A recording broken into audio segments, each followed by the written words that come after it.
now. So we left off and we're finishing up now with Yael. Yael was the lady who killed Sisera. Last Thursday night's class, as we resumed, came back to our coverage of the HoneyPot, the idea of using sex as a lure to get people in wartime to drop their pants and to drop their caution. And Yael is the famous story, the first. So we reviewed and we went through it last week, that God threw Sisera and all his chariots and army into panic. Sisera leaped from his chariot and fled. He's the only survivor of the battle. He left all his men behind to be killed. And we went through all that. And then finally, Yael came out to greet him. Come in, my lord. Come in here. Don't be afraid. You'll remember Yael is the wife of Chever the Kenite, the Kenite, Kenite, not the same as Canaanite. And the Kenites are not Jewish, but they're a people who are sort of neutral, neither Jewish nor Canaanite. So in a war between Yavin of Canaan and Barak and Devorah of Israel, the Kenites are sort of neutrals. What could I compare it to? A little bit like the Druze right now on Israel's northern border with Syria. Their sympathies are with Syria, but they're not sure that the new guy in Syria won't slaughter all of them. So they also are covering their bets by expressing loyalties to Israel. The younger Druze fighting the IDF, even forget about Syria, they're patriotic Israelis, though not Jewish. And the older ones are more patriotic to Syria, but the way circumstances have unfolded. So the Kenites are a little bit like that. So he knows she's a neutral, and she welcomes him in. He enters the house with a blanket, and so on and so forth. She gives him, he asks for water, she gives him milk, falls asleep, and as he's sleeping, she brings a tent pin and a hammer to hammer it, or a mallet to hammer it into his temple. He's sleeping on the side, and she kills him. So we have a couple of laws here we want to look at to understand it while we're at it. There's a very important concept now. Now, the rabbis all seem, although it's not explicit in the text, everyone seems to agree that he sexually was intimate with her. I don't like whether he raped her or whether it was mutually agreed, but there was sexual intercourse.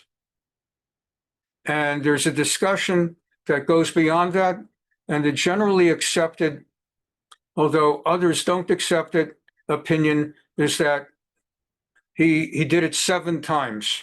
We'll look at the commentary, but the general mainstream midrash is that during the time he was there, he did it 7 times, and then others,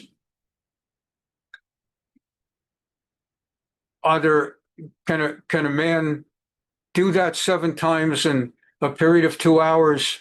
So what does it mean 7? What did he do 7 times? And anyway, he's running for his life and he's trying to take sanctuary. Is that something he's doing? But then again, you read about raping during wartime. And we were just talking about the Eshat Yafat Torah, the beautiful woman, and the halacha of that if a beautiful woman is encountered during war. So I personally have never been in that situation to know how a person reacts that way. And I don't know whether I'm made of the same stuff as a Sisera, and so I don't know. I can't speak from firsthand perception, and I don't know anyone who's like that. It's like there was someone, I'm trying to read, Clarence Darrow. Clarence Darrow once said, famous lawyer during the Scopes trial, he once said, I can't stand, I don't like shredded wheat, and I don't like anyone who likes shredded wheat. So in the same way, I don't know about that, and I don't know anybody who does that. But that's the understanding. So the question becomes, how could an otherwise moral lady, we are assuming she was moral, If we have a reason to understand she's not moral, then there's no questions. But the general sense is that she was a righteous, moral lady. How could she present herself, even for one, not to mention seven? And the Gemara gets into a discussion that I want to take a few minutes with you, because it's an important topic that comes up in many different ways. It guides me as a rabbi throughout my career. It guides a lot. The idea of mitzvah shelo lishma. You're supposed to do a mitzvah. In a halachic term, the mitzvah means things that God commanded. Simply picking up a fallen handkerchief, that's not a mitzvah. In most cases, maybe if it's a blind person who dropped it or a person in a wheelchair, maybe then it's a mitzvah. But simply doing a good deed is, in English, people say you did a real mitzvah, but that's not necessarily something God commanded. Obviously, God is not going to command that you should pick up handkerchiefs. But as God commanded, you should do chesed, kindnesses, to blind people. So it could fall under that category. But what we're talking about is, do you get merit and reward from God if you keep Shabbat but don't believe in God, or you're kosher but you really don't believe in the stuff? How does this come up? Well, let's understand several things, because I'm not only here teaching you Navi, but I'm a rabbi, and I'm not a professor of biblical literature. I'm a rabbi. So you've learned this for many years now with me, 2 years of these classes, that we're learning the biblical literature better than any university class teaches it anyway. But beyond that, we learn a lot of Judaism together. We believe as a foundational concept that our souls potentially are eternal. Potentially. People can blow it, can ruin everything. That we live in this world, Olam Hazeh, and there is Olam Haba, the world to come. We don't know its contours and details, but we know that there is a world to come where the righteous are rewarded and the evil are punished. And this is foundational to Judaism. And it plays a far deeper role in the decisions rabbis make and teach than people realize. For example, one of the reasons Orthodox Judaism, which really is the only kind that is Judaism. I mean, we're living in the last 150 years with adjectives like denominations, Reform Judaism, Conservative. There's Judaism. The Sephardim got it right to begin with. Sephardim, Anshe Mizrach, the Jews from North Africa, even the Spanish and Portuguese, there's Judaism. And you're either observant or you're not observant. You're either Shomer or you're not Shomer. But there's no Reform Judaism among Sephardim. There's no conservative Judaism. There's Judaism. Sephardim are straight shooters with this. On the other hand, Ashkenazim, it's a lot of games. Well, the Christians, we grew up under Christians. So Christians have Baptist, Methodist, Presbyterian, Episcopalian, regular Baptist, Southern Baptist, Lutheran, the Lutherans of the Missouri Synod, the Lutherans of the Wisconsin Synod, Unitarians. I can go on for another half hour. So having come to being under Christian life, it made sense for non-observant Jews to imitate them and mimic them, and they denominationalized Judaism and started creating denominations. Started with Reform, then conservative Judaism was a movement that said, we're not Orthodox, but oh my gosh, this Reform is off the wall. We're more conservative than that.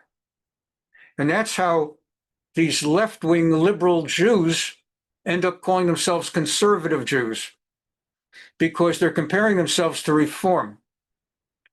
So we're not off the wall like Reform, we're conservative. But actually, they are off the track and off the wall. They don't believe in all the foundational stuff. Only reform is worse. All right. So you have that kind of a structure in Judaism. Now, because we believe in the eternity of the soul and reward and punishment, a lot of things happen in the world that we live in that are hard for us to reconcile. I have an illness, a lung illness. Why doesn't someone else who's a worse I'm not such a good person, but I'm better than I could name you at least 3 people I'm better than. And in the whole world, I'm sure I'm better than Putin. I'm better than Hitler. I mean, why did I end up with a lung transplant? Why did I end up with that? Now I accept it because I understand the bigger gestalt of the whole thing. But because we believe there's this world, the world to come, reward comes ultimately in the world to come. All right, I'll ask you a better question. Why did Ellen die? Those who knew Ellen knew she was a wonderful lady. Why should she die of 64 from cancer? And an evil woman lives to 74, 84, 94 and doesn't die of cancer. Why? We don't have any easy answers other than this is just part 1 of a much longer story. We have the world to come. Everything straightens, everything equalizes there. It's a very important concept. It's central to foundational to Jewish faith. Everything. How long do you live in this world? 120 years?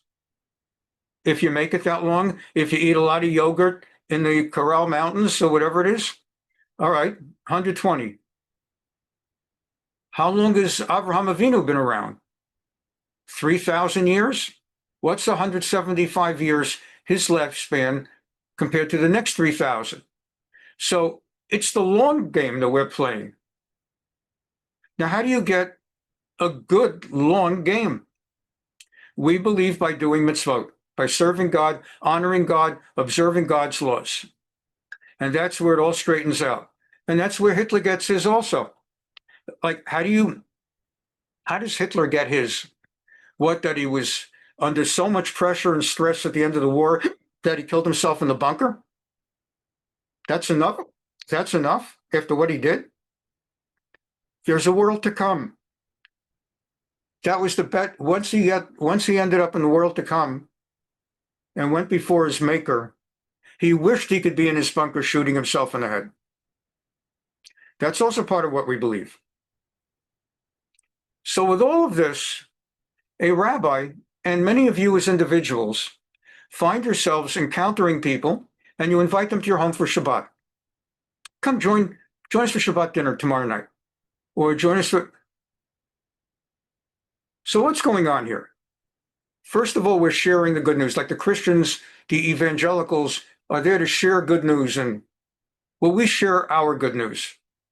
You don't want to be like a J Witness or like a Mormon or like one of those groups that go bothering you Sunday morning and trying to convert you. We don't do it that way. But we share Judaism with other Jews. We don't try to... Now, Reform tries to convert non-Jews.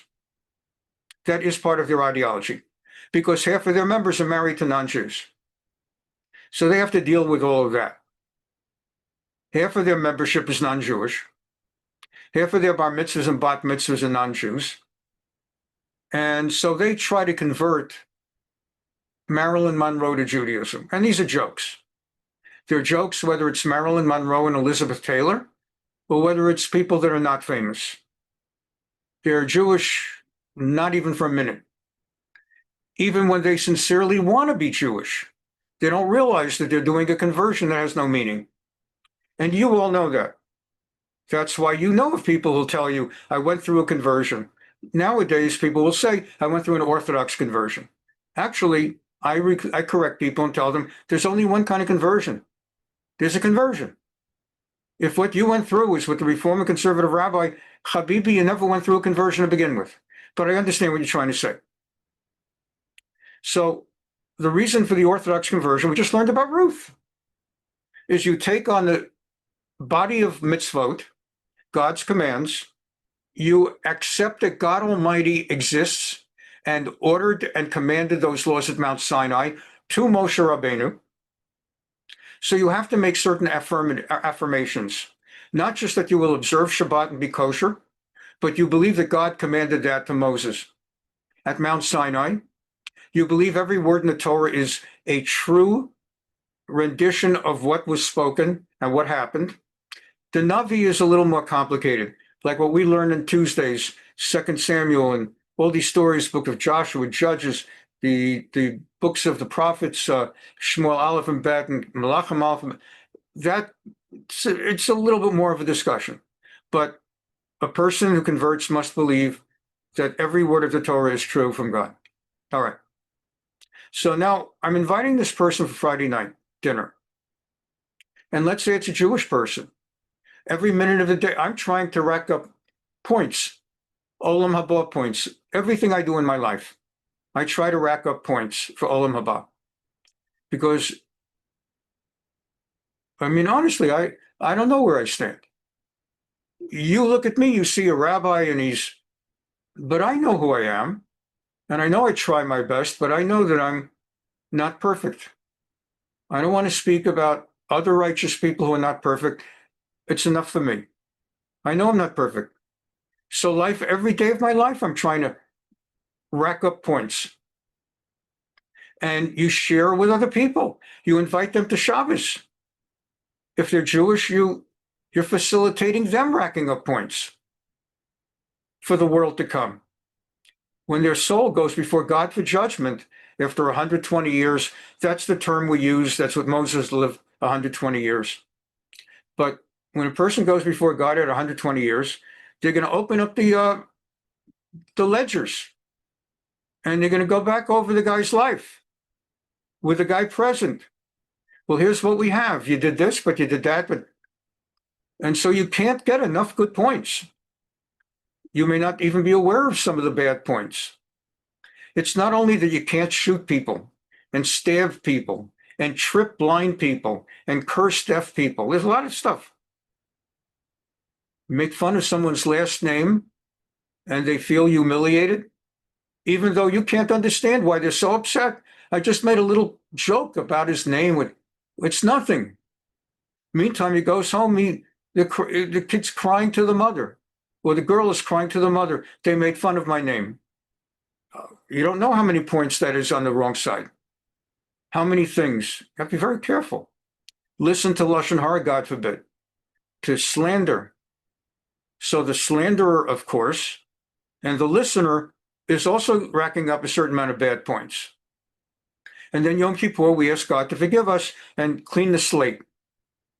And then we're told that you can clean some of the slate, but if it's between you and God, you ate non-kosher, you broke Shabbat, that's between you and God. He can clean that slate. But if you made fun of someone's name, or you did something to hurt them, you hit them in the face, he will not forgive you until they forgive you first. And you have to make a request a second time and a third time if they refuse the first time. If you have made 3 separate requests on 3 separate occasions, and they still won't forgive you, then it is believed he will forgive you because you lowered yourself 3 times. So we have this Gemara here talking about Yael having sex with Sisera. And how could she do that? And what's going on? And the rabbis are saying, they're getting into an interesting discussion. So there are 2 terms at play here. Mitzvah shelo lishma. When someone does a mitzvah, a righteous deed, but not intending to do a righteous deed. They're walking by and they see a handkerchief on the street, and it annoys them to see a disheveled streak and a handkerchief. As you pick up she picks up the handkerchief, and it happens to be the handkerchief belongs to the lady in a wheelchair or a blind lady. He was not doing it for the purpose of a mitzvah, but for his own OCD, and he wanted to clean up the thing. So he did a mitzvah, but not for the mitzvah. The Gemara asks, does he get any points at all? Or he does something, he's invited to someone's home for Shabbat, he's Jewish, and he knows this person's an amazing cook. and they have great people at the table. Those of you that go to people Friday night dinner or Shabbat lunch, you know that's it's so much fun and it's so wonderful. And if it's with people that you already know, it's like so great. And that's how I met Denise. We had a weekly Friday night Shabbat group of about 15 people, give or take. And Denise was part of the group, and that's how we got to meet Denise. She was part of the group, and everybody loved Denise, and Denise loved everybody, and everybody loved each other. It was a really wonderful group. It came to an end when Ellen died and COVID and my lungs, but for a number of years, it was just amazing. It was the place to be on Friday night. And let's say someone comes, is brought by a friend. The friend calls and says, "May I bring my friend, Rabbi?" "Yeah, sure. Tell me about him." "Is he normal?" "Well, not exactly." "Oh, then bring him." So anyway, person comes, has a good time, meets nice people. Ellen does a beautiful cooking the meal. And at the end of dinner, we ask him, "Would you like to come again?" And what's going through his mind is not Shabbat, but "I would love to come again next week." And every week, the food is great. People are nice. Maybe I'm a grad student. I'm 25, 26 years old in grad school, and I don't eat a decent meal all week. I mean, I'll just come for the food. And some of them did come for the food. Given a choice of having to listen to my 15-minute schmooze or eat Ellen's food, they come for the food. And they put up with my speech. So the question, that's a mitzvah shalol lishma. They're doing a mitzvah. They're observing Shabbat, at least part of it, but not for the purpose of doing a mitzvah. Are they getting points for Olam Haba? They're having a good time. But can they cash that in at Olam Haba? Or will God say, "Look, it was very nice. I hope you had a good time. I'm glad I created the law of Shabbat for people like you, but let's get back to the ledger. That's not in the ledger." Neither here nor there. So, or do we say that you came to the rabbi's house, Rebbitzin, for Shabbat dinner, you get points for that? And that's a very big theological question. And that brings us to the other question. What if you do a sin lishma?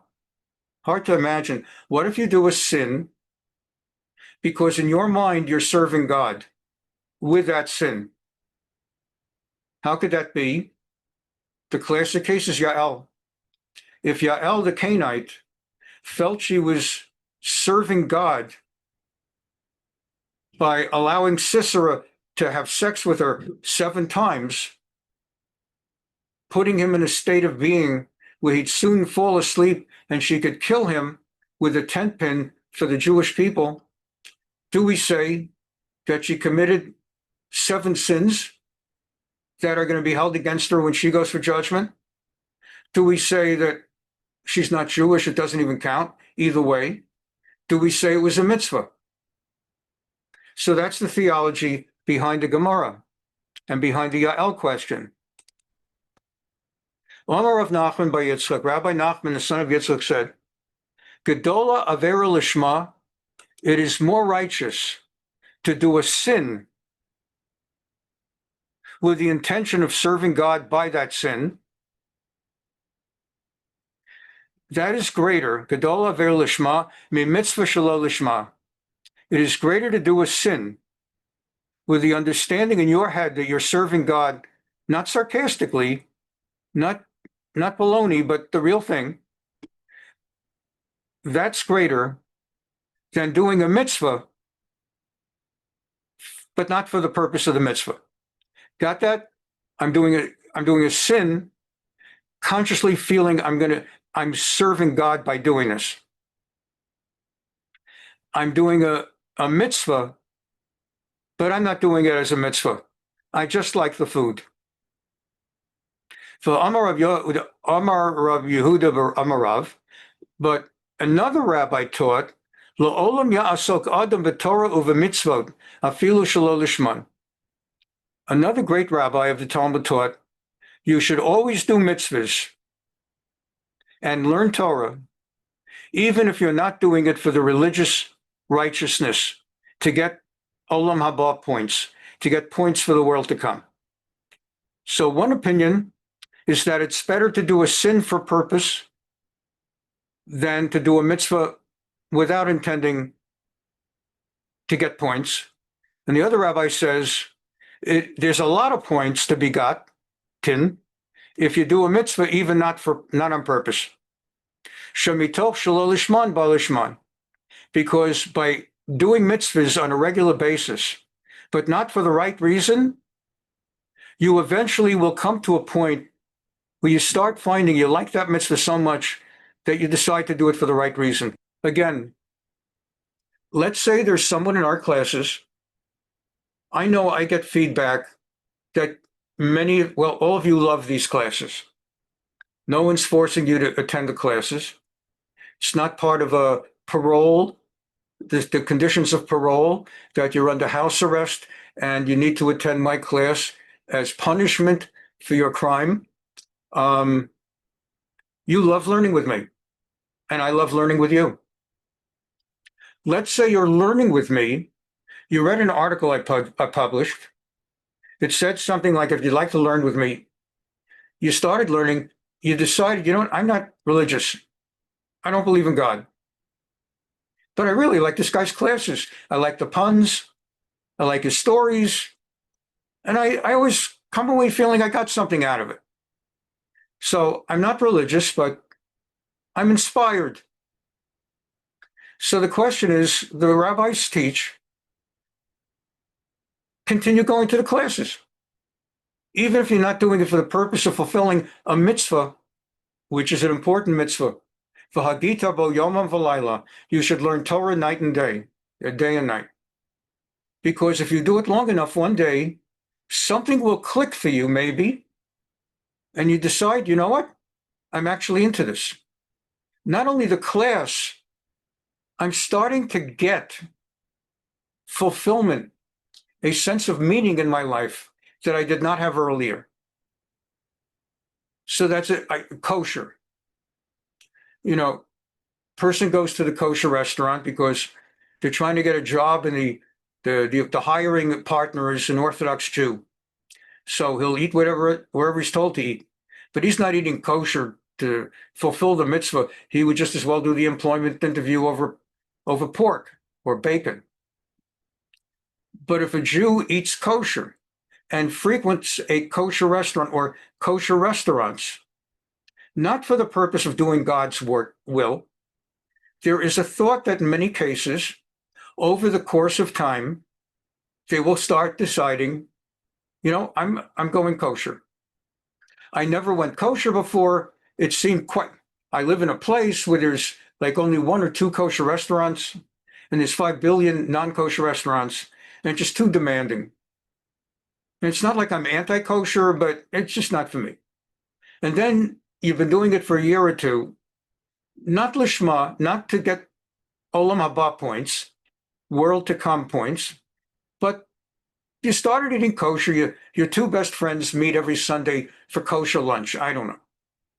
And you begin slowly but surely to start realizing it's not 100% as easy as being non-kosher. And there are certain foods I miss, but it's not as hard as I thought it was going to be. It's very nice. I go into a restaurant. You don't suddenly have a mafia guy walk into the restaurant with a submachine gun and say, everybody out of the restaurant, I got some business to do with this man. You sit in an Orthodox kosher restaurant, no one's coming in with machine guns.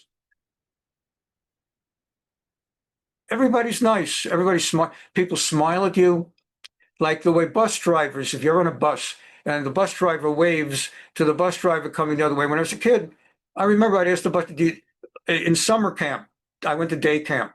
And I'd say, how do you know all the bus drivers? I was just a kid sat in the front. And I'd say, I see. He says, no, we don't know each other. We just wave to each other. You go into a kosher restaurant, you are with your peeps. That's a big thing. You should love Jews. That's a very big thing. You're with your own people. Doesn't mean you cannot have wonderful relationships with non-Jews. You should. But it's a nice thing to have your own people. But that's like separating from no, have all the non-Jewish friends you like. But it's nice to have your own people, to have a place like a Jewish equivalent of what was it called? Like a place where everybody knows your name. Cheers. It's a nice thing where everybody knows your name. You go into the restaurant and you go there a few times and they already know you. There's not that many kosher restaurants and they start to know you. It's nice. And the people know you. Next thing you know, I mean, of course, some of them get nosy. It's another thing. Then you start trying to find a kosher restaurant where nobody knows you so you can have a peaceful meal. But it's a beautiful thing. So the Gemara is saying the best is to do a mitzvah, even if not for the, I was telling you about, I was telling Denise, I must say, I'm so sorry for so many reasons that Ellen is not here with me. But I'm so blessed that I have Denise. And I was telling Denise, I was sitting down, something happened, a particular guy just about 6 months or a year ago, just got married to an Orthodox girl. And he was a member of our 15 people. And I was saying to Denise, I wish Ellen were here I could share it with her too. I'm sure she has an idea from upstairs. Almost every single person that was a member of our 15-person Friday night Shabbat group, almost every single one of them, except for Ellen and me, and maybe one or two others, was non-religious, did not observe Shabbat. And every single one,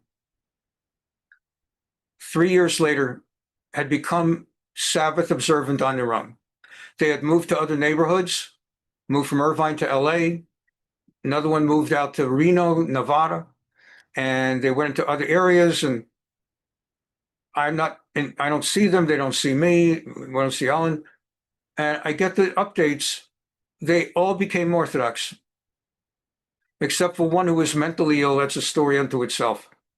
And thank God he got lost. It's a unique story, but for the sake of the truth of the story. But everybody became Orthodox. There was someone who was very active in a Reformed temple, remarkably active in a Reformed temple, and married to a non-Jewish man. And she really was active. So much so that she was so into Ellen and me and the Friday night group, but one Friday night a month, she just had to go to the Reformed temple. And she would apologize, but she said she got one thing from us and she got something else from them. Oh, okay. So if you're going Friday night dinner, and sometimes you're going to Reformed temple, you're not exactly doing it lishma. You're doing it for the vibe, but you have not bought into the hashkafa, into the worldview. 3 years later, she's no longer married to that guy. Instead, she's married to a different guy who is Orthodox. They have 4 children. The children are being raised Orthodox. And they even named one of the children Ellen in memory of my wife, Ellen. I'll bet you they would name another one for Denise, but I want to keep Denise around. And she became religious. And then Denise knows another one. We were at the wedding. This guy was looking to study Yiddish. He's like a guy in his 20s, and he wanted to study Yiddish. He couldn't read Hebrew, etc., etc. And he made contact with me, and I said, we're starting up a class to learn Hebrew. Why don't we start with Hebrew, and then let's talk about Yiddish. So he came a few months. We learned some Hebrew for about 3 to 6 months, and then the class fell apart. And it wasn't my destiny to be a teacher of Hebrew reading. But at that time, we were setting up a Friday night group, and we invited him to the Friday night group. Long story short, 3 years later, he contacts me. Rabbi, we lost touch. I'm sorry. I understand Ellen died a few months ago. By the way, just an update. I'm now strictly Orthodox, and I'm getting married to an Orthodox lady. And it's like one after another, after another, after another. and they all began Shalom Lishma. They all began Shabbat Friday night dinner, not to serve God, but for Ellen to serve them. And they all came out that way. So that's the question. What's better? And that brings us to a better understanding of Yael. The rabbis are saying that there's a permissibility, but if you're going to do a sin, lishma, to serve God, you better consult with a rabbi first, because that's not something where you're probably qualified to make that call on your own. So we continue with this. Yael gave Sisera to drink and covered him so that he would fall asleep. She wanted him to fall asleep, gave him milk, not so much because tryptophan or L-tryptophan is going to make him go to sleep so fast, but it was heavier than water, and it would get him to go to sleep.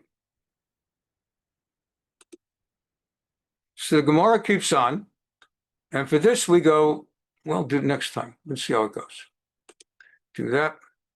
And so the Gemara says that the milk that she gave him actually was breast milk. Yeah, you heard the word. B-R-E-A-S-T. She opened a bottle of milk and gave him to drink, and they say it was the milk of a woman. The Gemara has a midrash that she was, I guess, either a wet nurse or she was pregnant at the time or whatever, or just had given birth, and that in his presence, she put together some milk for him.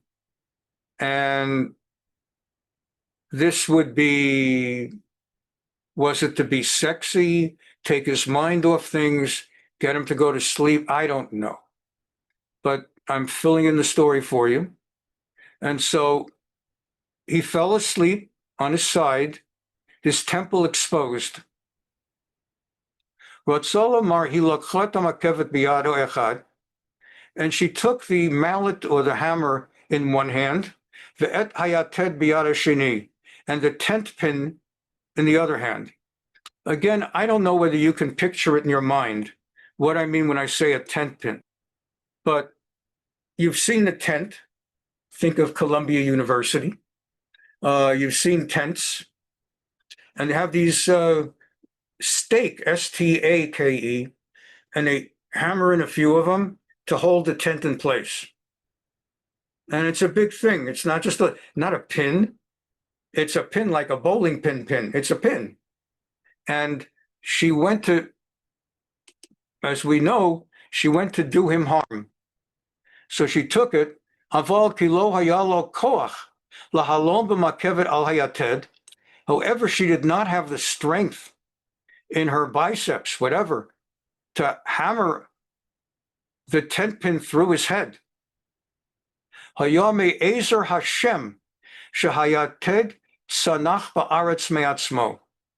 was rather a miracle that God helped her, that the tent pin slipped from her hand with a pointy side, the side you hammer into the earth, slightly piercing his temple. In other words, the tent pin is wood, and it's shaved in its manufacture, so that there's a sharp point that will facilitate, rather than it being smooth circle, you have a sharp point to facilitate penetrating the ground.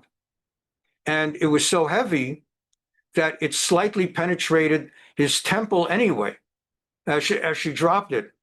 Al Yadev Kovdo, Uvakav Avar, Ayin Yud, Al Yadei, Shahaya Nirdam Al Yadei Chalav. And because he was already asleep, look, obviously, somebody starts hitting your temple with a tent pin, you're going to wake up.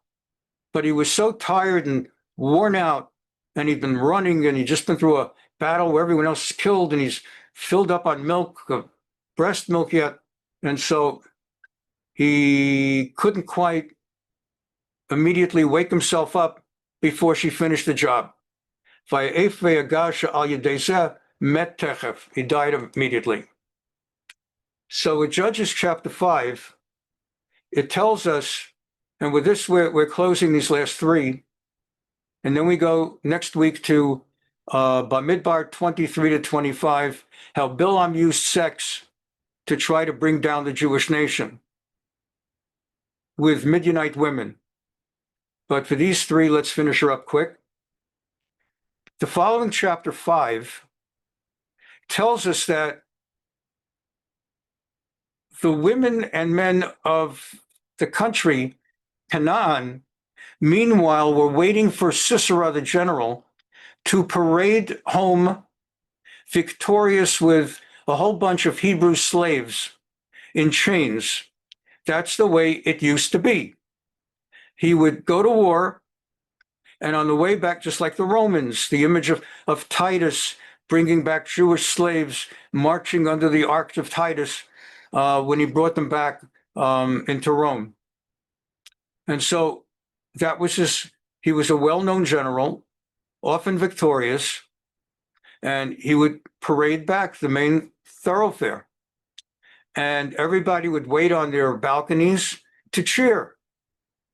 And they knew he had just gone to war. And it was expected the next day he'll be there with the Jewish slaves. And chapter 5 is known as the Song of Deborah.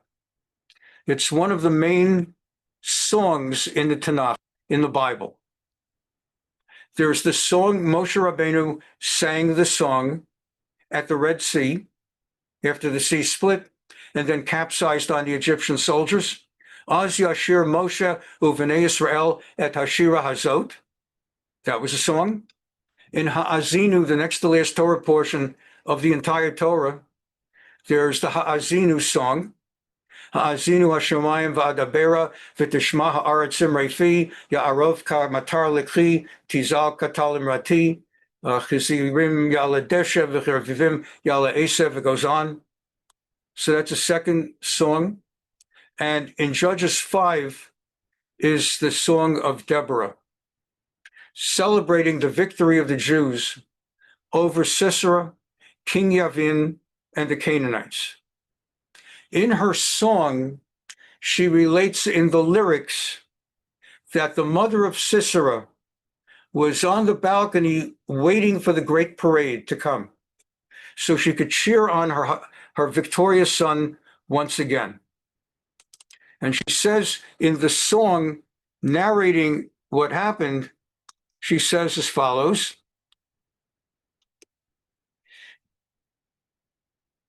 This is the song. Most blessed of women be Yael, wife of Chever the Kenite, most blessed of women in tents. He asked for water, she offered milk. In a princely bowl, she brought him curds.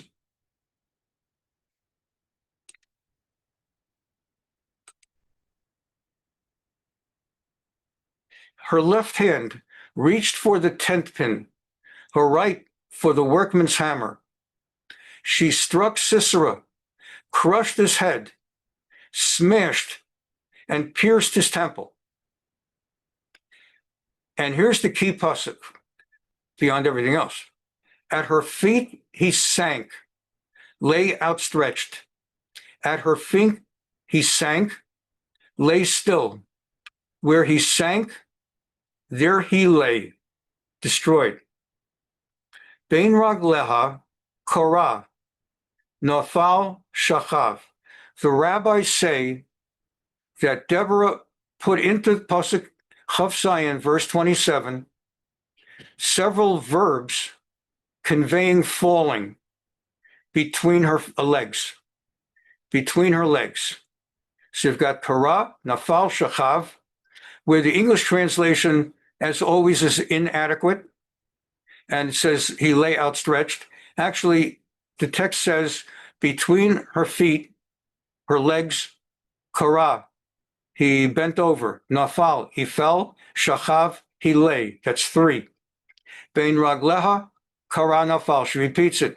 Between her legs, he prostrated and he fell. So that makes five. Ba'asher, korah, Sham nafal shadud. Again, kara and nafal. How many times altogether? 1, 2. Shachav is of the same synonymous. 3. Kara nafal 5. Nafal kara nafal 7. From this they infer that there were 7 sexual acts. Such is the custom of the language to repeat the words in order to strengthen them. And the content is that he sank a sinking from which there would be no getting up.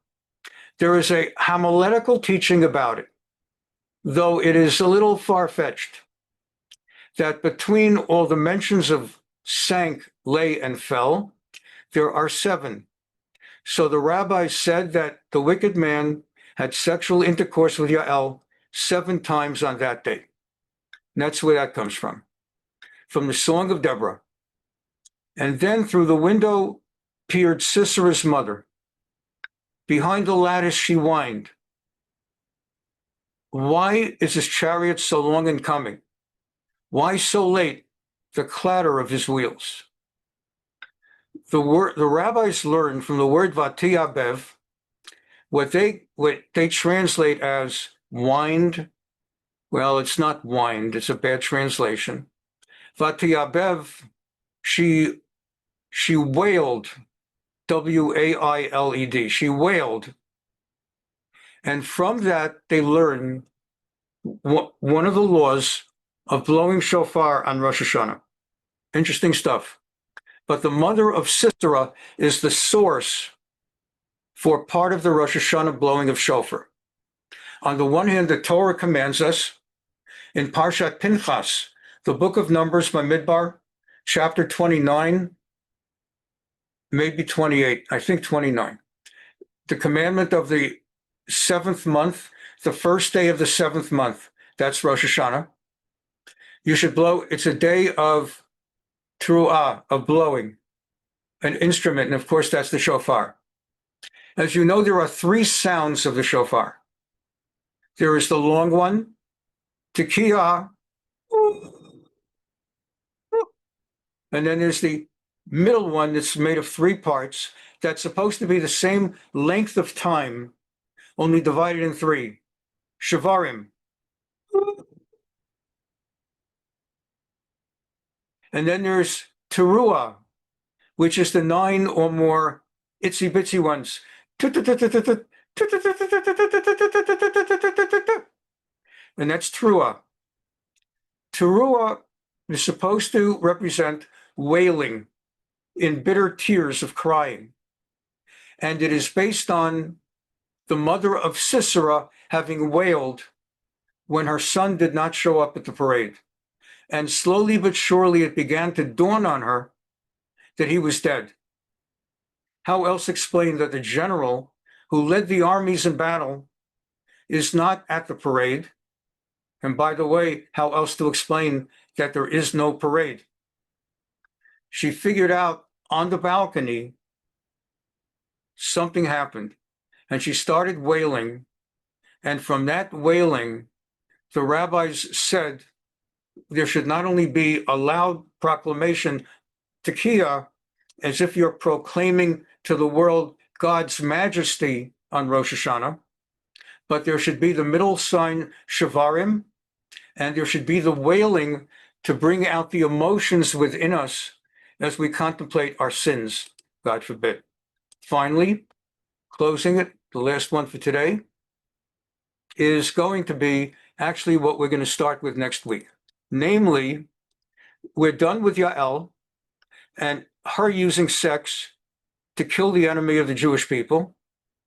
And the next is going to be, while Israel going back in time to the desert of Sinai, while Israel was staying at Shittim, the men of Israel profaned themselves by whoring.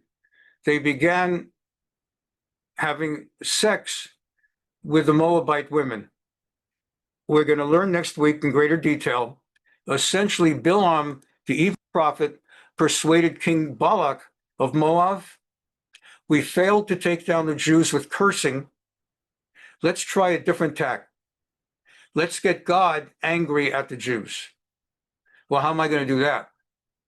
Let's actually incite them to do sin number one. It's 10 Commandments quality stuff, that they should start having intercourse with Moabite women. And that will turn God's wrath on them, and there will be a plague on them, and that's the way you beat them. And maybe that's what Iran should have tried to do, because what they were doing wasn't working in the end. Next week, we'll continue with that. And then we are going to go to Mordechai Vanunu, where the Mossad took this guy, and we'll go through that next. Thanks for being here. Again, we will resume Tuesdays and Thursdays, like always, God willing. Sundays, we will meet this Sunday, but then we're going to take a break for a while, for a month. Thanks for being here. Have a wonderful Shabbat. Shabbat Shalom.